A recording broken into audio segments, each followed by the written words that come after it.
This is the database interaction activity in JavaScript. We're actually doing this in Node, so as you're doing your internet research, you want to make sure to use the term Node instead of JavaScript for any internet searches you do. Otherwise, you'll get a bunch of things for JavaScript in the browser. It's not exactly what we want. So first off, definitely research different mechanisms and APIs for interacting with databases in JavaScript or in Node. Do that research. If you haven't done that, pause the video, go ahead and do some research on that. Spend about 10 or 15 minutes, kind of see what some of the libraries are, what some of the packages are that are available for interacting with databases. Now that you're done with your research, I'm going to start diving through. There are two main families of packages for dealing with databases. The first is ORM, which stands for Object Relational Mapping, and the second is Command Query Style.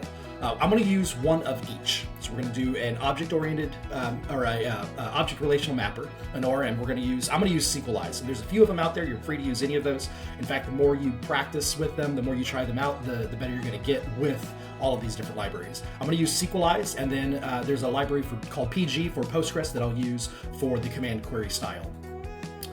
So we've got everything here. I've got the project open. I've got the README open. We'll start off. We'll need to create, and actually I am missing a step. We'll need to run npm I first, or npm install. So let's go ahead and do that. npm I. That'll install all the packages and dependencies here. So now that we've got that, now we can run index.js. So index.js, this is going to create the database on your local computer. You will need to set this password on line 6. So please make sure to do that to your super secret password. This is the password you used when you set up and installed Postgres the very first day. So hopefully you remember that password. Just type that in, and then again, we'll go back to the terminal. We'll run node, and we want index.js. Run that, and you should get this message, real estate or database real estate dropped and recreated successfully. From here, we're ready to run the test. So let's go ahead and run the test. npm test. And these are running Ava for the tests. All right, so we do get 2 failures. Let's take a look and see what's going on in the tests. So looking at the test, we've got one for commercial property, one for residential property. The commercial property is creating a commercial property, it's saving it to the database, and then we're retrieving everything from the database and making sure we're getting exactly one record from the database. Then finally, we're also making sure that the IDs match. Residential property is doing the exact same. So these are effectively 2 different classes, 2 different tests that are doing the exact same thing. The reason we have 2 is so we can try 2 different libraries. So for the commercial property, I'll use Sequelize. And then for the residential property, I'll use the PG library. So let's dive into this code. This is going to be in the source folder under real estate. Here's our commercial property class. And then down below is our residential property class. The commercial property class uses the newer syntax, so it's got the class keyword. The residential property class uses the old style syntax, so it just looks like a function, but this keyword gives it away. So it's actually a class here. So these are basically doing the same thing. We're going to implement Sequelize now. So Sequelize, this will be a good time to do an internet search and see if you can pull up some information on Sequelize get started. So node Sequelize get started. I'm going to basically pull this in. So we'll start off. Sequelize is a little complicated. What we're going to need to do is, once we import the types, we need to basically create the model. So the object model as a class and as a connection. We'll need to make sure that gets initialized. And then we'll also need to be able to dispose of all of that when we're done with everything. Otherwise, the tests will hang. So there's quite a bit that we need to do. And then once all that's done, then we actually need to use the model inside the get all and save. So like a lot of ORMs, Sequelize has a lot of steps to get started with. You can't just dive in straight in. You have to set things up very specifically. So we'll start off. I'm going to import a few types real fast. We'll import, actually, before I do that, I do need to install Sequelize. So npm I Sequelize, so Sequelize, Sequelize. All right, now that that's there, now that I can do an import. So I need to get data types, and I'm going to need the Sequelize object from Sequelize. So we'll pull those in. Now we need to set everything up. So first off, we need to create a Sequelize instance. Now, the AI tool is going to help me out a little bit. It's going to say, hey, I think I know what you're trying to do here. Kind of. So the first arguments here, we can see that when we go here, is database, username, and password. There we go. Database, username, password, and then we want the options. So the database is real estate. The user is, and I'm going to pull this from index.js. This is where all this is. So the user is Postgres. Now let me go down to this one. So here's the database name, real estate. The user is Postgres. So I'll paste that in. Password, it figured out. It's like, oh, I know where you're pulling this from. So it's able to pull that in. Now we also need to specify the host. So the host is going to be localhost, so that's my computer or your computer.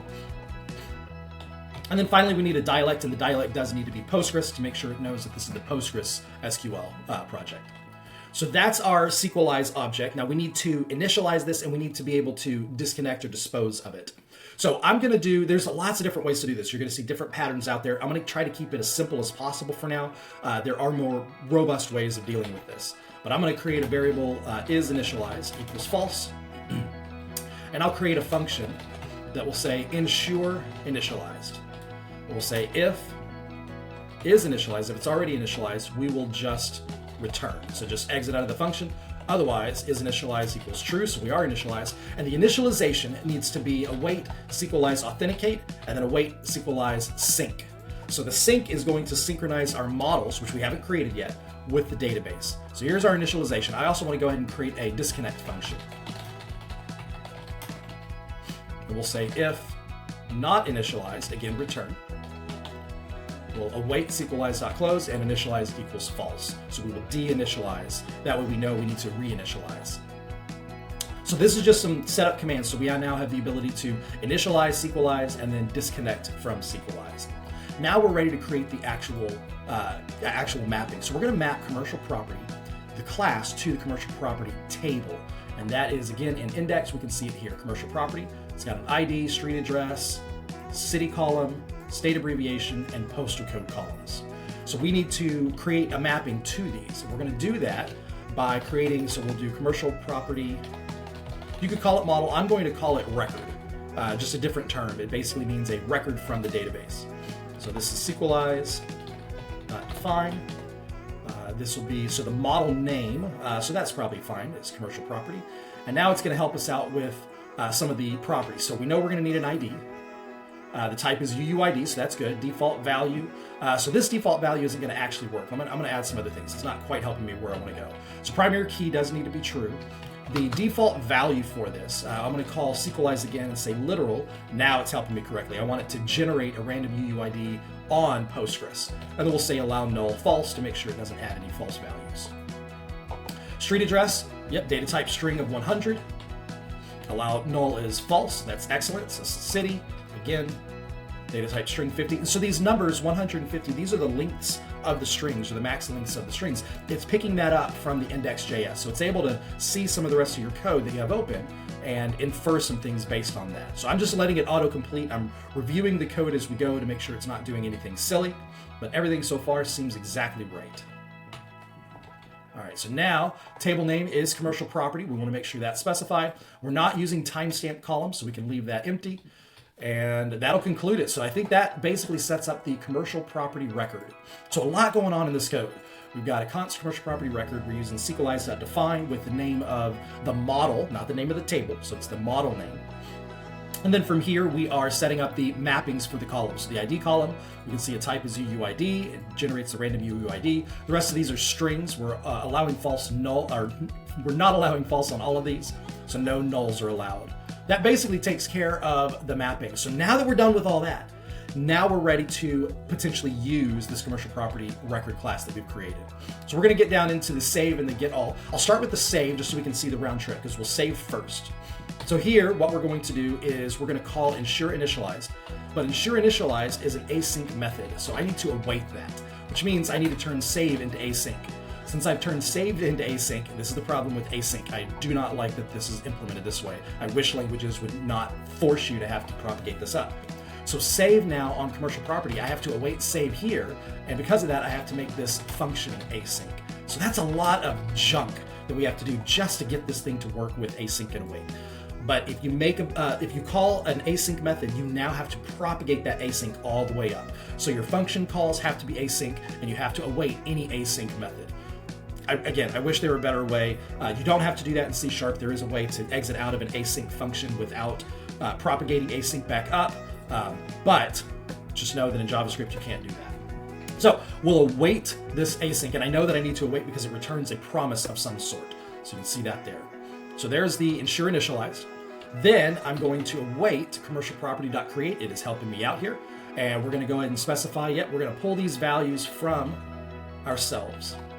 So we're going to say that we're going to create an object with the left is the column names, the right is my field names in my class. These are pulled from the constructor here. So there's our create. Once that's done, so I'll say then record, because it's going to, let's tie this back together. Because the ID, we're saying generate a random UUID, I can now get that value. So once this is done, I'm going to say now, given the record, what we'll do is we will hold on to that. Perfect. It's going to help me out again. It's going to try to help me out. There we go. All right. So then once it's done, get the record and hold on to the ID as a part of me so that I have the ID available later. Then on the get all, we're going to reverse that. And actually, while I'm remembering this, so back to the test, we do need a get ID function. I did not provide that for you, so let's go ahead and create that, and it's helping me out. Perfect. So get ID is going to just return this underscore ID, so we can return the ID that we held on to later on. All right, now the get all. Let's talk about get all now. We'll again await ensure initialize just to make sure that it's initialized, just in case. Because of that, again, we have to make sure this is async. Because that's async, we have to head to the test, and now get all has to be awaited. This is already async, so I don't need to do anything else again, but I have to propagate that up. So you can see the problem, hopefully. Let's say get all was referenced in 20 different files, and I went from a sync method to an async method. Now I have to change 20 different files and add await on each one of those. It's so frustrating. I cannot say enough bad things about async and await, particularly in JavaScript. It was a good idea that was horribly implemented. All right, so we have awaited our initialization. Now that we've got that, we are going to, const record, so we're going to await, and we're just going to find all. So we're going to get all of them, and it's helping us out again. So we're going to return records.map, and notice what it's doing. It's saying, given a record, we want to create our commercial property. Now, it's not quite what I want. I don't want to call this separately. I'd rather call it in the constructor. So with that, what I need to do now is on the constructor, I'm going to add an ID and hold on to that in case it's passed in. Now I don't need to create a property and then return it. I can just return it straight away and clean up the code a little bit. All right, this looks about right. So quite a bit of code going on. There's a lot of different things happening here. But again, we make sure we're initialized, and then we call the create method on Sequelize. This is a Sequelize method. So we're calling into that and saying, here's the values. Once that's done, hold on to the ID. Then similarly, what we're going to do is on get all, we're going to call into Sequelize's find all, and then we're going to map those records, because those are a database record object. We're going to map those into our commercial property objects so that it matches exactly what we're looking for. Let's run the test now. See if we are close.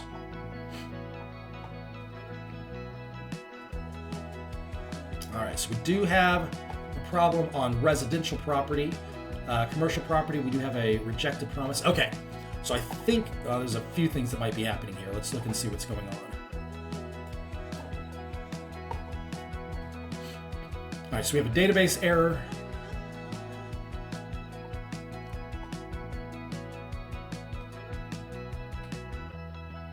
All right, so here's our insert. Insert into commercial property, ID, street address. Okay, those look valid.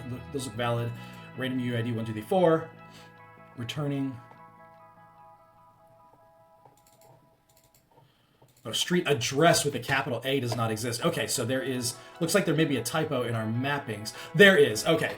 So, sometimes the AI doesn't help great. So street address, these are all lowercase values. So I need to make sure these are all lowercase. These are lowercase because in here, I can look, these are all lowercase. So when we created the table, they're lowercase, so the mappings need to also be lowercase. So that was the problem there. Now that we've done that, we're going to need to make sure, let's see, yeah, so these also need to be lowercase. Abbreviation and postal code, those look good. And then similarly here, these need to be lowercase. So all the column names are lowercase, so I need to make sure that the casing is specified. Postgres is very specific about that. All right, let's try running the test again. All right, we have a success on the commercial. Thank goodness, that was frustrating. Now you'll notice that it's hanging here. It's not fully done. We'll give it just a couple of seconds. There it goes, now it's finished. So what's happening, so the residential property failed, but what's happening on the commercial is we have opened up the Sequelize, but we haven't disconnected from it. So now I need to import that. So let me export this to the test, or export it, and then we'll import it in the test. So now we'll import disconnect.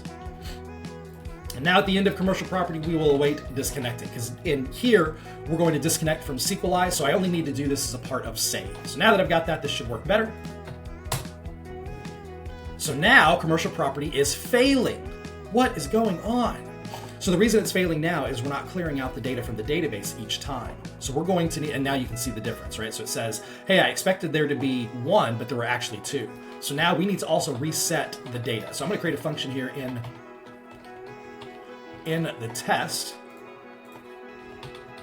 And this will end up being awaited. And for this, I'm going to, so now I have to make this async. Frustrating, await async. All right, so now that I've got that done, I need to create my reset data function. It's helping me out. And so it's trying to do this. That's not what I want to do. I'm going to use PG to basically delete everything out. So I'm going to pull the PG library in, which we haven't gotten to yet. We'll get to that in here in just a moment. So now let me also pull this in.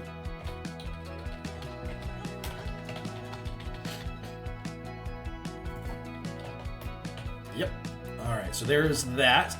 Now we will await client.connect. I'm going to do a try finally. And we need to await end. Now inside here, what we're going to do is we're going to do a couple of queries. Delete from commercial, delete from residential. Excellent. Sometimes AI helps. So we're going to delete from the commercial property. We're going to delete from the residential property. We're going to clear everything that's there. Let's run the test again. All right, so we have a commercial property success. It completed perfectly. Residential is failing because we haven't done that. We are finally in good shape on this one. Phew, that was a lot of work. All right, let's move on to the residential property now. So back in real estate, we're going to implement the residential property class. We're going to use the PG library that I just used for the test. We're going to use that same library for command query syntax on the residential property. So the commercial property, all that work we did, that was just Sequelize. Here in residential property, this is going to be command query. So let me do the import here real fast. We are going to need to be able to create a connection. So we'll say async function connect. And let's go ahead again. I'm going to copy. Actually, I can copy from here. That looks good. And we'll return client. So we're going to connect to the database using my password, user password. Here's the server name. Here's the database. So all of that, we're going to basically, when we call connect, we're going to return that connection. So now let's start off with save. Since save is, and actually while I'm thinking about this, we're also going to need a get ID function.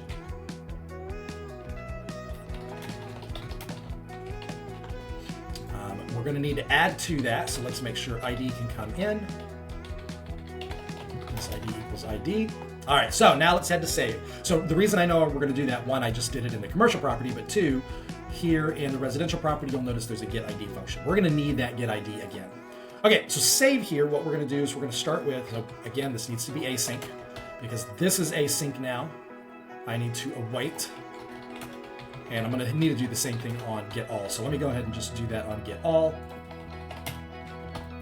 All right, so I need to get my connection. So we'll start with connection equals await connect. So the connect is the method we just created up here. This will give us our client. I'm going to auto accept this and then we'll review and see, because I know I'm going to want to try finally with the await end. So we're going to say insert into residential property, street address, city, state abbreviation, That's pretty good, but I also want an ID. Now there's not a built-in way in JavaScript and Node to get a UUID. So what I can do is I can say this ID equals, let's see, how do we want to do this? So we can await it. So let's do await connection.query. There we go. Now it's helping me out. Select a random one. So we're going to use Postgres to generate a random ID, and then we're going to return the result back to us. Now I don't need to do then because I'm awaiting. So I can do, let's see, await. And now rows 0 and get the ID. There we go.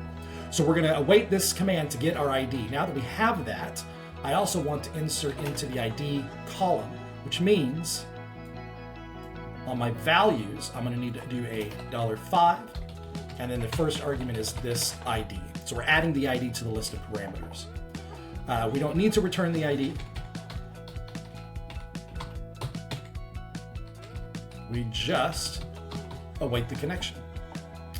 All right, so there's our query. There's a lot going on there, right? So we wait our query. So first off, again, we get the ID from Postgres because Node doesn't have a built-in way to generate a UUID. Then we insert into the residential property database or the residential property table with our values, and we passed all our values from ourselves. So there's our save. Now let's do the get all. So the get all is going to be retrieving everything out of the database. So once again, we will await our connection. That's const connection. There's await connect. Let's go ahead and just try finally. There it is. All right, so the results are select. I'm going to just do star. There's no reason to list everything out. Select star from residential property, and that's going to give us the rows. So those are our results. I'm going to rename that to records. I think that's going to make more sense. So given a record, we're going to map that onto the residential property. And then there's our ID coming back out to pass that back in. That'll return, so we're going to map. So a map is a projection. It takes the record object and turns it into a residential property object and returns the list of those back out. That looks about right. Let's run the test and see if we have a pass. All right, so we do have a failure. Let's see, ID is not defined. Let's see what did I do wrong here? 107, ID is not defined. Oh, it's not defined. I misspelled ID. Let's save that. Let's rerun the test. There we go, 2 passes. Whew, that was a lot of work. JavaScript can be very, very frustrating at times. So we've got 2 passes. The test completes very quickly. Let's run it again just to make sure. 2 passes. Now you'll notice that we're getting a lot of information here. This is the log of what's happening in Sequelize. So we can see it actually executing all sorts of different commands. So that's not an error, that's just debugging logs so that we can see what's actually happening behind the scenes. But you'll notice the green check mark for residential property, the green check mark for commercial property, all the tests pass. So that concludes the database interaction activity in JavaScript.